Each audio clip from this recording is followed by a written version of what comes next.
Hey, welcome to all my automotive aftermarket peoples. It's Carm Capriato Town Hall Academy from Remarkable Results Radio. Good to have you here as we work so hard to advance the aftermarket in your not only personal but business success. Now, no doubt you've done some heavy thinking about your future, now, your business's future, your personal future, your family's future, the industry's future.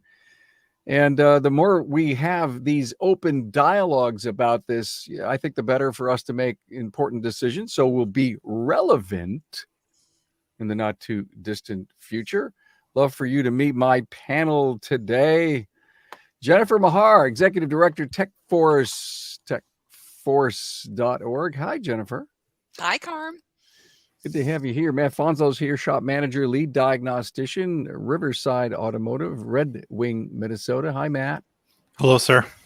So we have not only Jennifer on board, who is going to, talk to us about the technicians we need for our future, but Matt being a guy in the bays, and also the Matt Fonzo Diagnosing the Aftermarket podcast, A to Z, on the Aftermarket Radio Network, and Derek Kaufman, managing partner of Schwartz Advisors. Derek is constantly scanning future trends in vehicle design and aftermarket challenges, including how recent events in EVs are affecting our near-term and longer-term futures. Glad to have you here, Derek. And shop owner, glad you're here, man. Shop owner Dustin Brown, owner of Brown's Auto Experts. Now, three locations or four now? Currently 3. Hopefully we'll get to number 4 in the next couple of months, though. And every time I bring on a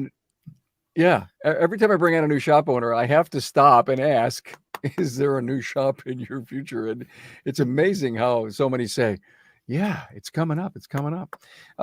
3 locations, New Mexico, in the New Mexico area, Albuquerque, Village of Los Ranchos, and the Rio Rancho area. So glad you are all here.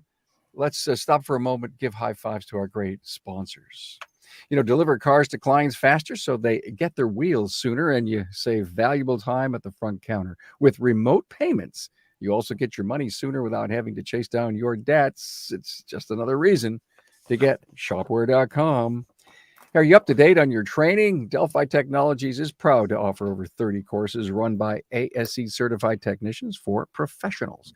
Turn the OE aftermarket supplier with over 100 years of experience. Yeah, they're there for you. Inquire today at delphiaftermarket.com. Hey, if you're watching on YouTube, please subscribe, give the video a thumbs up, and thanks. We're coming to you from the Remarkable Results Radio podcast studio. I think you all have heard I call this my Carm Cave. Whenever I got to get away from the crazy world, I could just come down here because it's so tightly sound wrapped. and I listen to myself think, and that's a dangerous thing sometimes. Dustin, I want to start it off with you.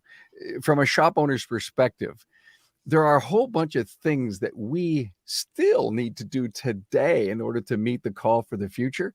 We've got to run top-notch shops, right?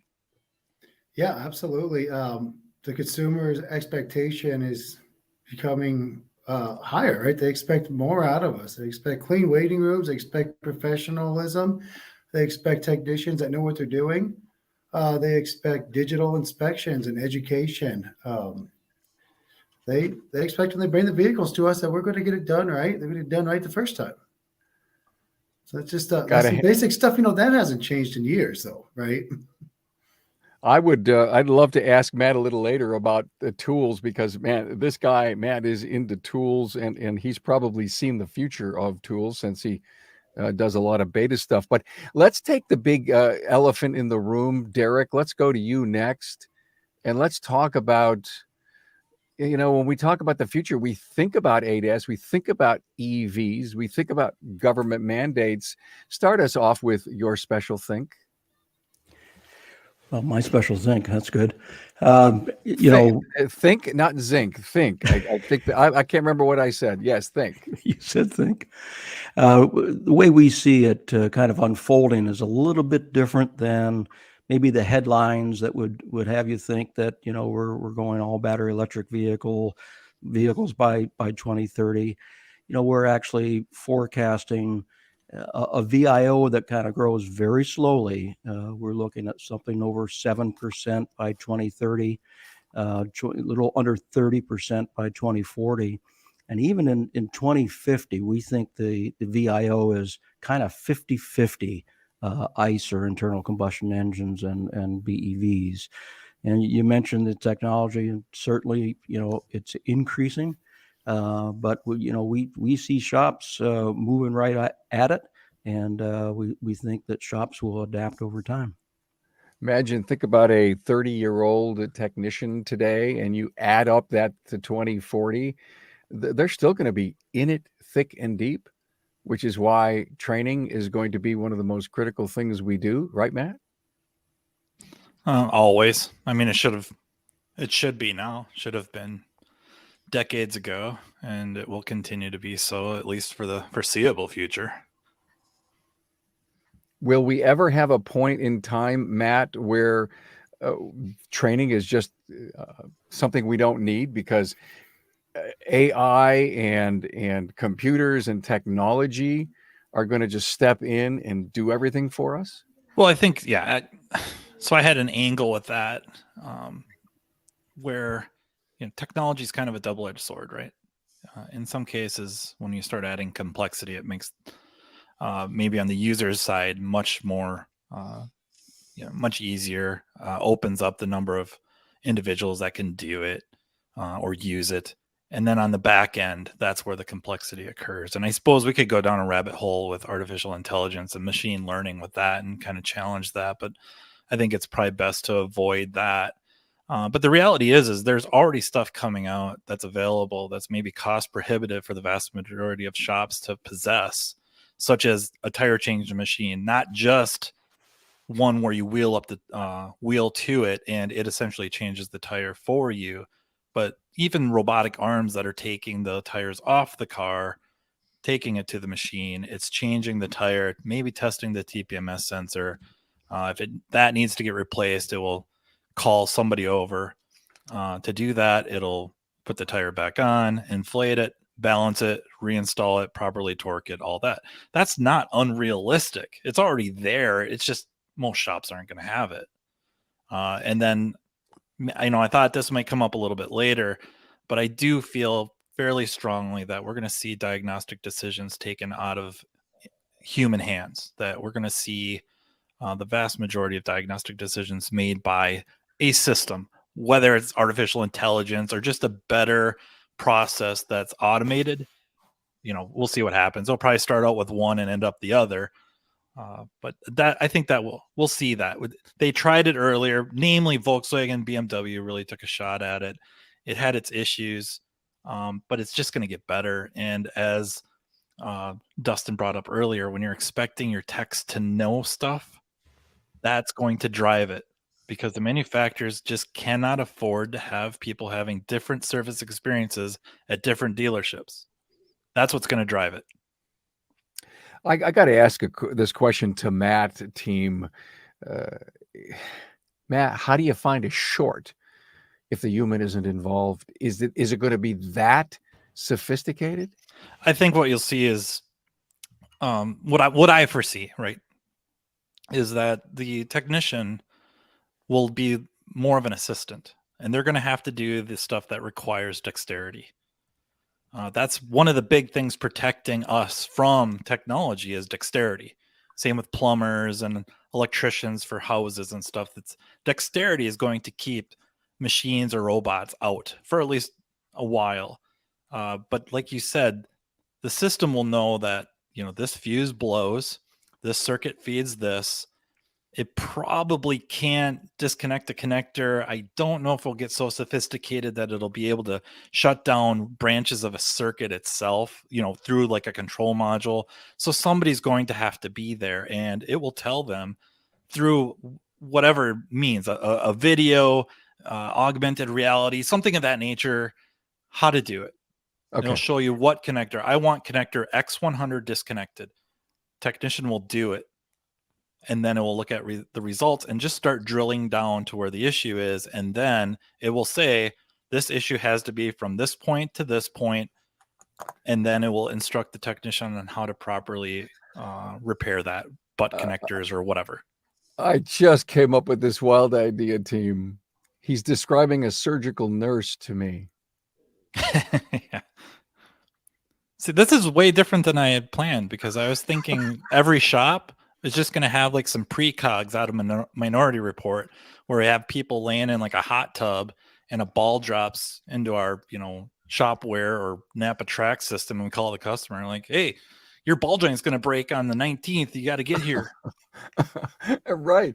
I mean, think about the sensors on the bearings on the EVs, Derek, and them being smart enough to know when the life cycle of that unit is done, and we repair it. We don't diagnose anything. Yeah, I think Matt's making a really good point here, and we're watching kind of carefully where power modules will go. Will shops or technicians just be component removers and replacers, or are shops going to get into board level stuff where they're actually pulling MOSFETs off of boards, or down to the printed circuit board level of actually analyzing chips and going forward. Interesting to know, and obviously that ups the diagnostic skill even more. I certainly agree that more AI will be in diagnostics, more over the air stuff, to do that. But frankly, I think the dexterity idea is really critical. And I'd never thought of it. Now I'm glad that I'm on this call, because I never thought of it that way, that the technician's dexterity is a differentiator. Yeah, I want to go back to one of the points that you make, Derek, about what the future shop may look like as far as circuit boarding and ADAS. But I want to go to Jennifer next. Jennifer, we're going to need still some pretty great young talent joining our industry. And I don't mean young to be out of high school or college, but we need to be able to seed our industry with some really great talent. And that's what TechForce is all about. We're a nonprofit that's really helping people discover this profession, because we do think it's the new collar career, and that for those who love problem solving, working with their hands and technology, what could you ask for, right? These are computers on wheels. I think, what's been said is we're going to still have a huge variety of vehicles in our lives over the next 30 years. So I think the myriad of choices and opportunities is actually what's exciting for young people, because you're going to still have collectibles and restoration, and people who have billions of dollars out there in collectibles that need to be maintained, and those investments watched, right, and kept whole. But then you're going to have ICE vehicles, and they're going to still be on the roads, and people have to be able to work on those. And then you have hybrids and all the electrical that's already in the place, and just increasing that technology. But then put that on steroids as to what's coming down the pipe with the future of mobility. Well, how exciting is that for a whole generation who wants to be a part of this revolution that's going to take place in mobility? And I think that our own language is stagnant. We don't know what to call it. We used to call them mechanics. Well, that's not appropriate. And now we call them technicians. Well, are they going to be technicians or technologists or mobility engineers as all of this other technology comes onto it? But I do think that the human is not going to be replaced anytime soon. I do think they will be more augmented, and yet new jobs will open up. So you'll have technicians who need to work on the charging stations and the power grids. And as we talk about ADAS and, the incredible safety measures that have to go into making sure that these repairs are done right in order to keep people safe. All of that, I think, again, we're not going to in any time soon completely trust the computers and the robots to do that for us. And I think the myriad will keep us, our technicians, in business for quite a long time. Well, we are still in the people business. I want to drop an idea that we don't have to flush out, but I was recently with John DeJulius. I've interviewed him twice. He's a great author. I saw him do a keynote just a couple of weeks ago. And he started out in the beauty salon business, and he still owns them in Cleveland, even though he owns multiple businesses. Someone else runs the business, but he was chatting with us and said, when a person would come in, we were talking about pricing, labor rates kind of thing, in our industry. And we were talking about, he said to a client, listen, for all that you need, I need to put my level 10 hairstylist on it. And it hit me like a brick wall, a level 10 hairstylist, meaning been there, does that, knows color, knows chemicals, knows all this stuff. And that person's going to be able to give you exactly what it is that you want. And oh, by the way, the level 10 hairstylist costs blank. Okay. Ours goes to 11. I'm sorry. That was just great because Matt must be that 11. But we go ABC technicians. And again, I'm not saying that we need to change our moniker in our industry, but the point is there's another industry that charges for knowledge, charges for talent. And they're not afraid to tell the customer, listen, I got to put my level A technician, whatever that means. But the number in my mind meant something more than what we call an A tech. Yeah, and we've So- kind of ran the term or titled mechanic into the ground. The most sophisticated theory of reality is known as quantum mechanics. Nobody thinks that's a dumb idea or a dumb title, but we've made it so mechanics makes certain people's hair stand up on the back of their necks because it's now almost a term of condescension. And in a recent series of podcasts with Bob Cooper, he asked a panel that was just off the street. And he asked them, there were 6 of them, technician, mechanic, and he went right down rapid fire. And every single one of them said the word mechanic. They don't know what technician means in our industry as much as we're trying to change it. So listen, I don't want to go into that rabbit hole right now, but I think it was great to challenge our think on that. What I want to talk about is autonomy and ADAS, and to me, the specialty thing. Jennifer brings up such a great point. My God, we're going to have ICE engines for years. The car I have today is going to be classic in 2040 if I can keep it that long, and I'm going to have a place to take it. So we keep talking about specialty shops, Euro, Asian, ADAS specialty shop. Is there going to be an ICE engine specialty shop in the future? Or the current shops will end up being that way, and then you'll have more of the EV type, HEV specialty shops, or, maybe just a more tech savvy shop, maybe a diagnostic shop, something like that they're going to focus more on the higher, more complex type stuff, the more electrical type stuff, and they're not going to really get into the mechanical stuff. I could see that, right? Because you're talking about board level repairs. That mainly happened because we were forced.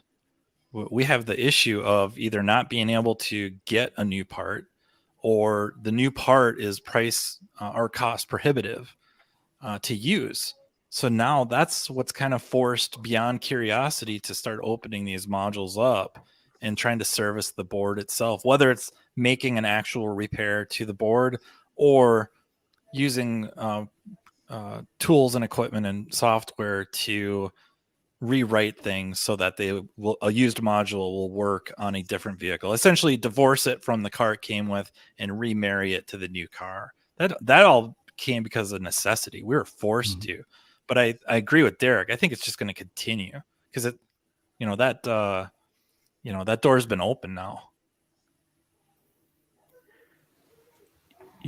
Carm, as more of the, we talk about ADAS, and we'll talk about super ADAS in between that and full autonomous. And then finally, autonomous.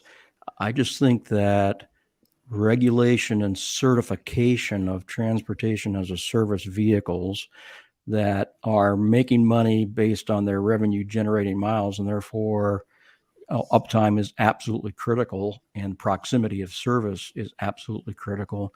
That just creates all kinds of opportunities for our industry.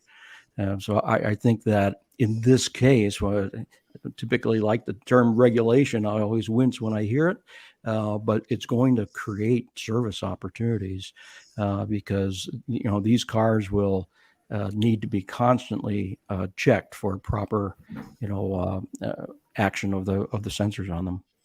I think one of the things Derek just said is proximity.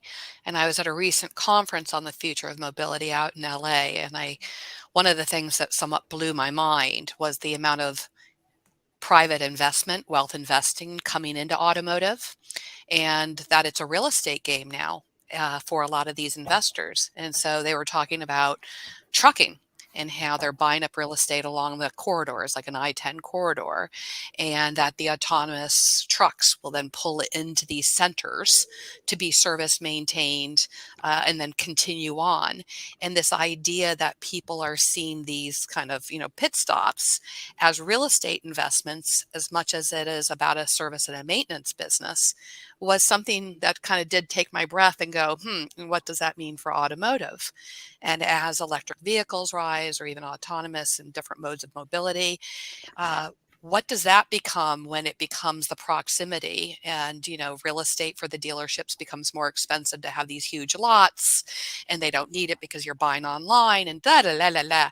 What does that shift do to start to make service and repair a place that becomes more of a real estate center than it is your local mom and pop shop or even a dealership service center? So it's just kind of one of those things that when I started thinking about it becomes a real estate game around investment, it did kind of stop me in my tracks and go, wow, I got to think about that one for a while. And think, everyone, about the future of multi-shop operations and where that's heading. Dustin's got 3, maybe soon to have 4. And who knows what Dustin's plans are, but maybe when he hits 10, he sells to private equity. And because why? Because they're looking to grow 50, 100, 200 shops that look and feel and work not like the big box stores, but like neighborhood professional service centers. And that intimacy with the local customer. It's not hard to spend money in building specialty shops when you got money.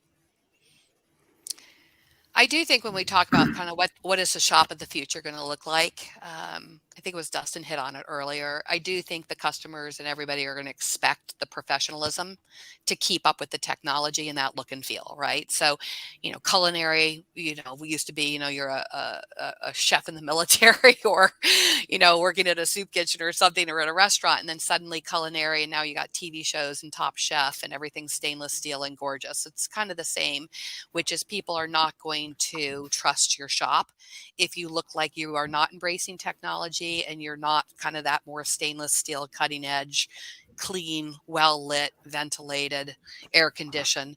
So, if your shop, you've got to come up with that technology, come into that future to be viable. And I'd say the other thing I think, though, that the advancing technology is going to help is diversity in the workforce. We've got a massive shortage, but that's also because less than 3% of techs are women. So technology is going to welcome and allow more women to come into this industry because of those assistants that you can get a tire, robo tire to do a lot of that heavy lifting and assistance, but yet you need people to be there and to be part of that solution. That's going to bring women in. So I do think that that'll be kind of a fun shop of the future of getting ready for a diverse workforce. And we should celebrate that because we need them. Yeah, and I think the fact that it's more about puzzle solving rather than grunt work is an attraction to not just women in general, but young people as well. Hey, Dustin, I want to come right back at you. I know you had something to say, but one more time out for our great sponsors. It amazes me how much 5-star reviews make or break a shop. Get more customers falling in love with you when you offer them complete convenience and transparency with the industry's leading shop management system. Talk to my friends at GetShopware.com. And are you up to date on your training? Delphi Technologies is proud to offer over 30 courses run by ASE certified technicians for professionals. Turn to the OE aftermarket supplier with over 100 years of experience. Inquire today at DelphiAftermarket.com.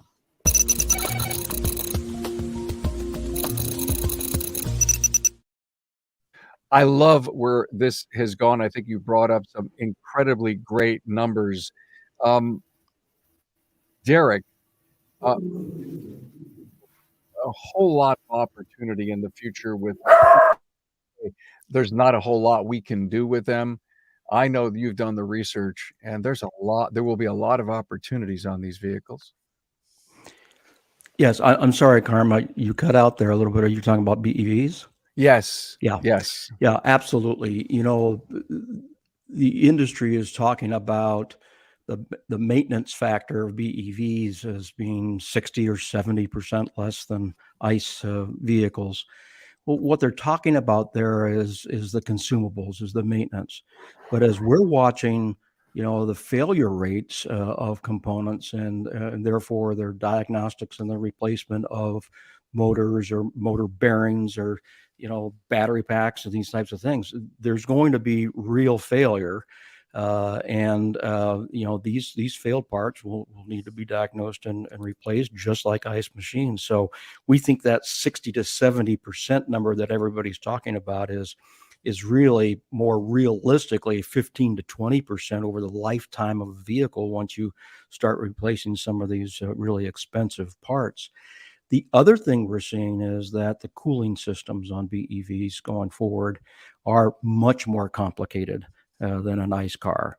And, they're bidirectional valves and intelligent valves, and you've got PTC heaters and heat pumps and all kinds of things going on there that we haven't had. And that's going to come in and provide opportunities.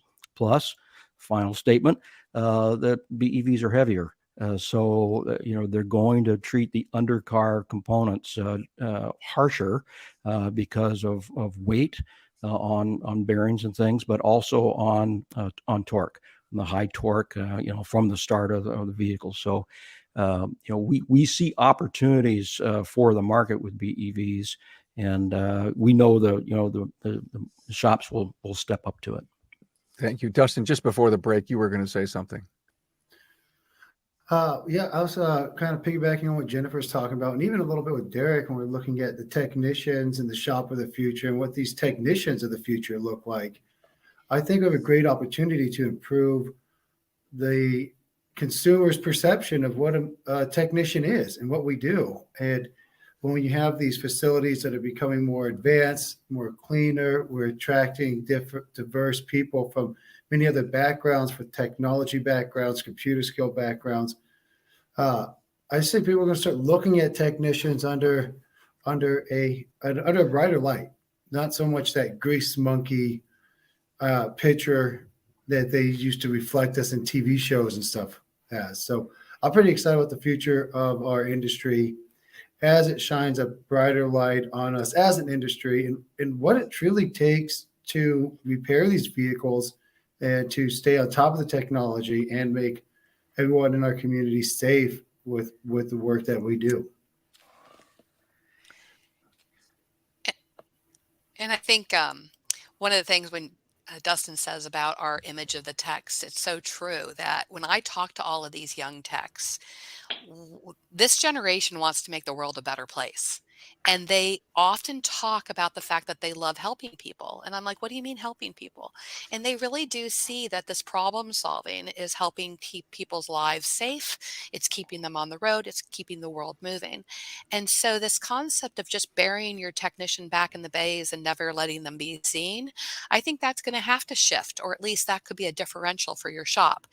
It doesn't mean they have to be the best communicator, but to not hide them, to let your customers know that you have trained techs. What does that, like we said with the hair, dresser, like what does a level 1, level 2, and really building that respect and that trust that you have qualified, skilled technicians. Because as this technology advances, if you don't do the calibration right, if you're off, I mean, when I hear kind of this worry about how dangerous it could be if that calibration isn't done right and the consumer is going to be unsafe because of it. Those are the things that as we advance technology really could have ramifications for people on the road. So bringing them out, letting them kind of be seen and showing that respect for that qualified, trained tech is a differential for you. A really quick comment on Jennifer and TechForce. We were at Apex together, and we did a great episode there. if you really want to be inspired by a very young, brilliant person, speaking of perception, Dustin, speaking of Goober and Gomer, perception of our industry, please listen to episode 798 with young Keyshawn Smith. I was just so I couldn't stop telling everyone on the episode how impressed I was with him. But, thank you for all that you guys are doing to bring the perception of youth and our industry together, Jen. That's You bet. Well, it is a charitable cause. We believe that everybody needs to find an education and a career that fits them. And this is a darn great industry and we need them. So it's fun to tell the story. So, Matt, you are very connected to the industry. How many techs that we have out there are going to make the leap into this world of high tech that we have? Well, I mean, all of them if they want to stay doing it. Right answer. I mean, that's the reality. We're talking about changing the image, and part of that is not just the image of capability or skill sets, how fun the job is, stuff like that. Part of it too is, the image people can see. You're pulling into a restaurant in your nice vehicle, and don't get me wrong, like there's complexity to this, but in general, the kids go over to their friend's house and it's a really nice house. And it's like, geez, what does your dad do? What does your mom do? Oh, she works at a repair shop.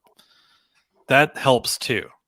That's part of the image, right? People don't go running over to find out what you do for a living when you aren't living in a nice house or driving a nice car. Not that you need to go into like social status type stuff, but it's part of it.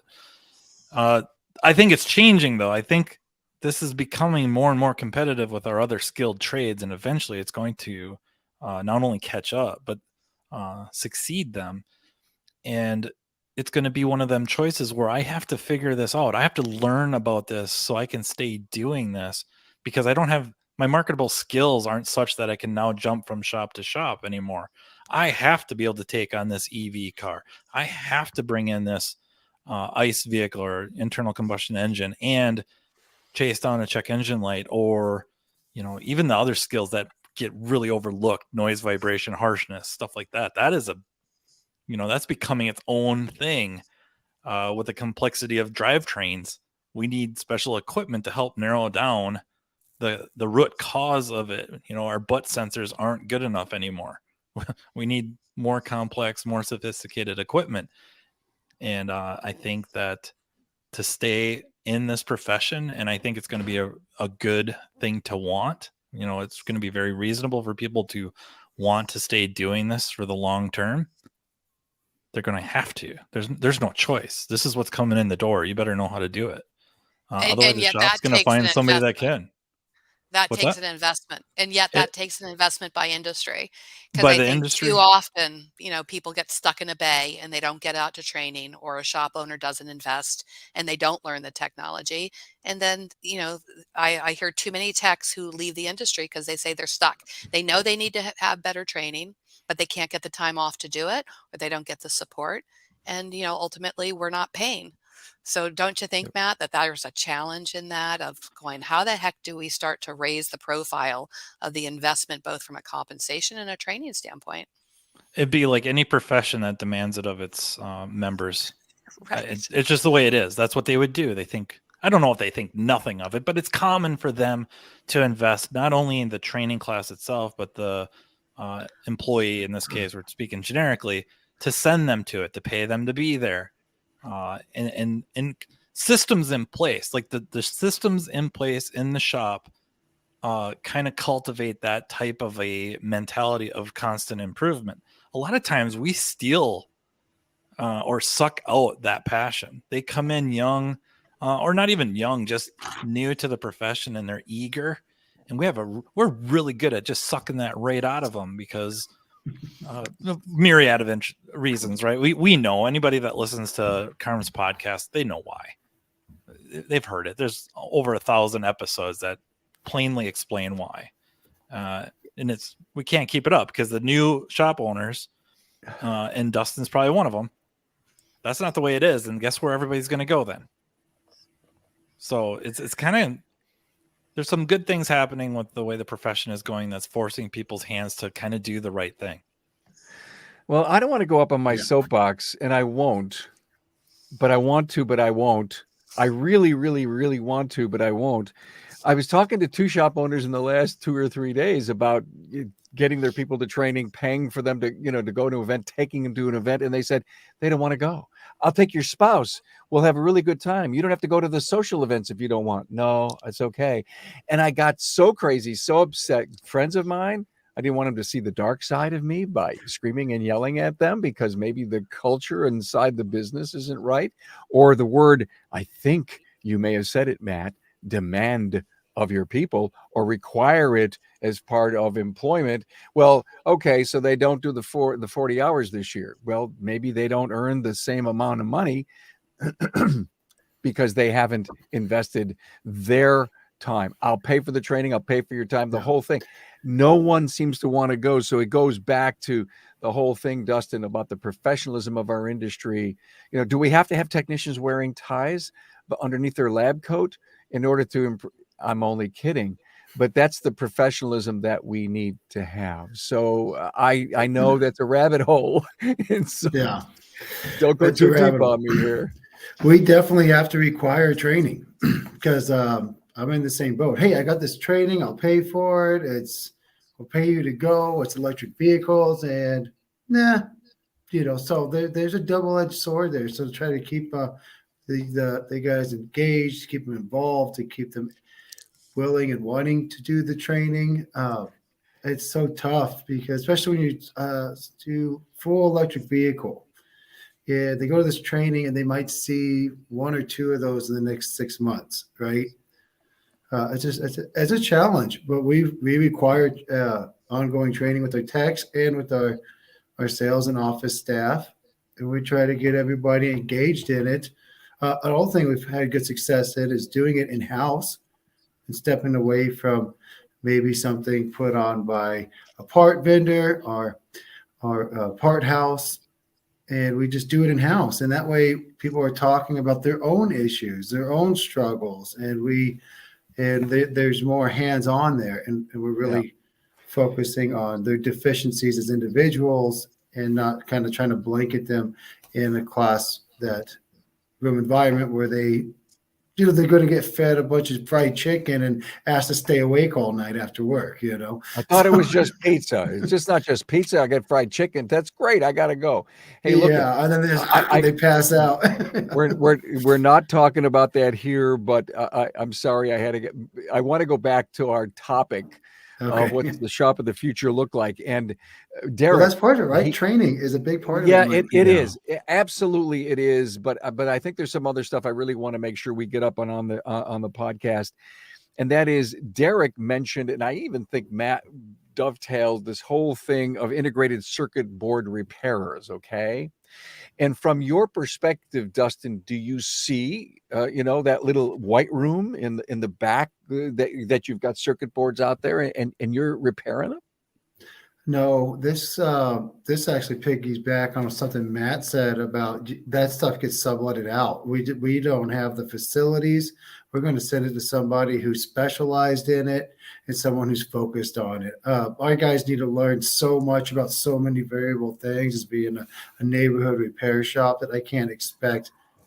There's got to be a limit of what you have to know what you're trying to do in the industry and in the industry of the future, what you're good at, what you're not good at, and direct your customers to the people that are able to do that repair for them.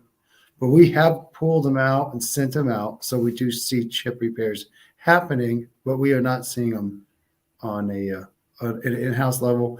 And I have a hard time seeing that being like a big part of what a typical auto shop is going to look like in 10 years. I think it's really going to be a specialized somewhat.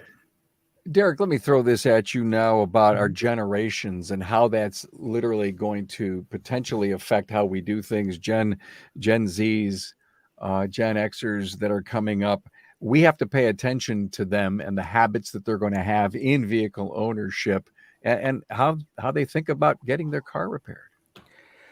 Yeah, I think that, and part of what we're talking about here, I agree with what Dustin's saying. It's a matter of maybe a volume, in the industry. At some point, the shop doesn't have a choice but to, make the conversion in, or, can we exist in the specialty shops forever, going forward.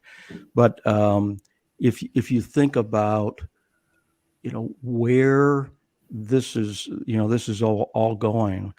I think it goes toward what the manufacturing community did years ago, and it might have been the Dr. Deming or the Toyota manufacturing system, but we went to more of a standard work approach, and I think part of this thing is just thinking about all these new systems coming in that shops will, I think, bring more of a standard work approach. And one of the things that private equity firms are saying, and the reason they're coming in and they're buying the 10 shop company or the 20 shop company and rolling them up, is they see a consistency of service from an MSO platform, having a standard work to it that brings quality and consistency to the end product. So I think maybe that could be where the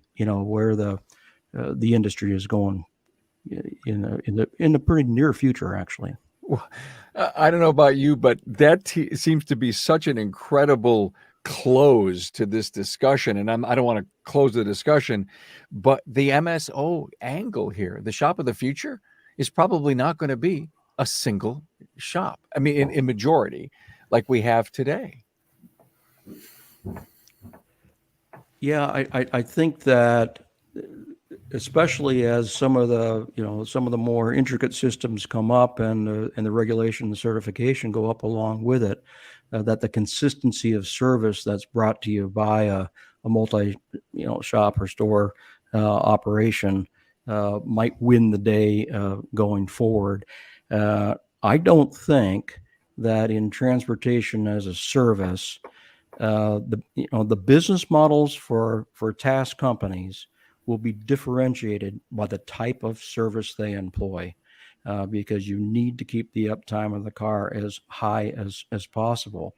I don't think centralized shops, putting a whole bunch of infrastructure in to build a centralized shop and deadheading vehicles back to it, is the way of the future. I really think it is a lot more shops, but a lot more shops that have a standardized approach to what they're doing, so the consistency and the quality of the repair is the same on every vehicle, or more of the same. I see that's the way it's kind of unfolding. Wow, incredible think right there. Love that. Well, look at we're not going to solve the world, but we are going to ask each of you to contribute your final thoughts. Once I do my final say hi to my great sponsors. Don't waste your text time while you start an RO from scratch. Dispatch faster so they get on with the repair with Shopware's software exclusive Expediter. Your staff saves time, works more accurately, and speeds up service. On the web, get shopware.com. Did you clean the fuel tank the last time you replaced a fuel pump? Contamination buildup in the tank not only impacts the vehicle's performance, but it can also damage the fuel pump. Clean the fuel tank in 5 minutes with Delphi Technologies Fuel Tank Cleaning Tool. Learn more at delphiaftermarket.com.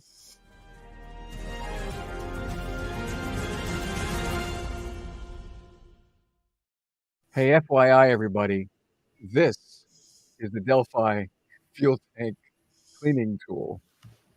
This is it. I'm working, and they want to give it free to everybody who buys a fuel pump from your supplier. And it comes with there's magnets under here. You can actually see all the metal filings cling to this puppy. Anyway, it's just as a side note. Delphi knows that it takes 3 fuel pumps to make a correct. And anyway, that's not true, that it's always something else.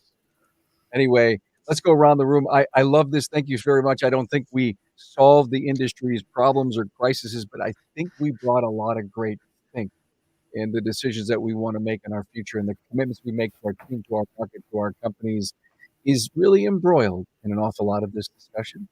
we'll do Jennifer, Dustin, Derek, and Matt. Jennifer, you go first. Any final words? Well, I'm always on the side of the technicians, so I'll say Yep. respect techs, invest in them. They still, for the next 30 years, you can do all the technology you want, but I still believe technicians are the backbone of your bottom line. Absolutely. I mean, I don't think there's one person here that would disagree. And thank you for all that you do with TechForce. We sure appreciate it. Dustin? I think the future looks bright. It's exciting. We're in an exciting industry. And I just love all the different people in our industry helping to solve some of these problems, whether it's Jennifer helping us with the tech shortage, Derek helping us understand what's in the pipeline and what we can expect, and then Matt with his boots to the ground approach, letting us know kind of what we're seeing today. So with the community that we have as an industry is fantastic. And I see a bright future. I think there's a lot of optimism to be had and excitement.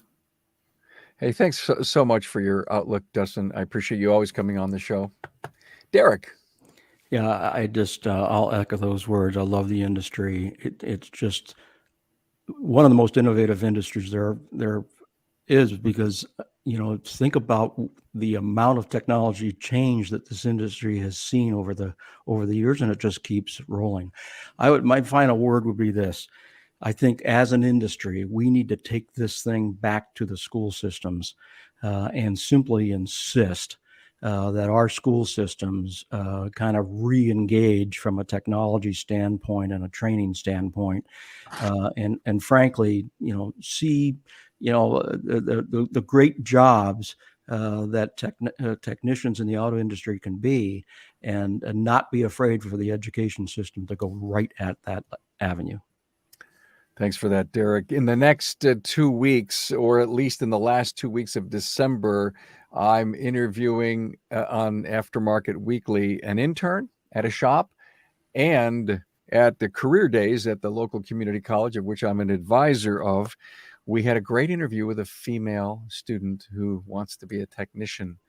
And I love doing interviews with young people about our industry. So thank you for that commitment, and I'm all on board with that. Thanks for that, Derek. Appreciate you being here. Thanks for all of your great future think. Matt, give you the last word.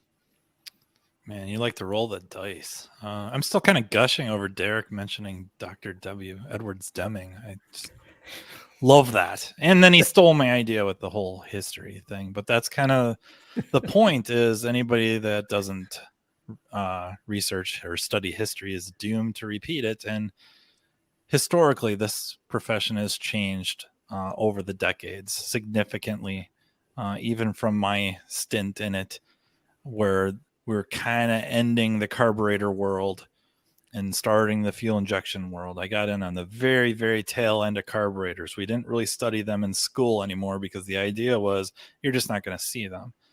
And just think about stuff like if you started doing wheel alignments back in the day compared to the latest from, whatever vendor, we're up and running in 10 minutes. In 10 minutes, we're doing the alignment, and the machine is giving us, even as somebody that doesn't really know suspension steering theory, they can still get a properly aligned vehicle with a straight steering wheel.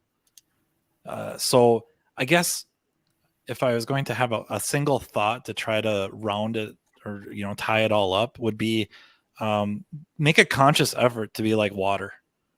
And because we kind of see projections from Dustin and Jennifer and Derek about where this could go. And if you really focus a little bit on being like water and malleable and watching how the market goes and having these ideas about maybe multiple shops or multiple stores, and maybe thinking more, not like the big Taj garage, but maybe some smaller specialty shops all under this big umbrella as one idea, or whatever it is. But putting yourself in the best position possible as an owner to be malleable, to be able to do these things. And then as a technician, we've always had to be malleable. You have to, if you're going to stay with it and have a long career in this, you have to be able to adapt. You have to be able to learn new technology and keep helping our shops produce properly repaired, properly serviced vehicles, and giving our clientele the best possible surface experience as we can. I mean, that's the name of the game. Wow. So what does the shop of the future look like? Evidently very wet.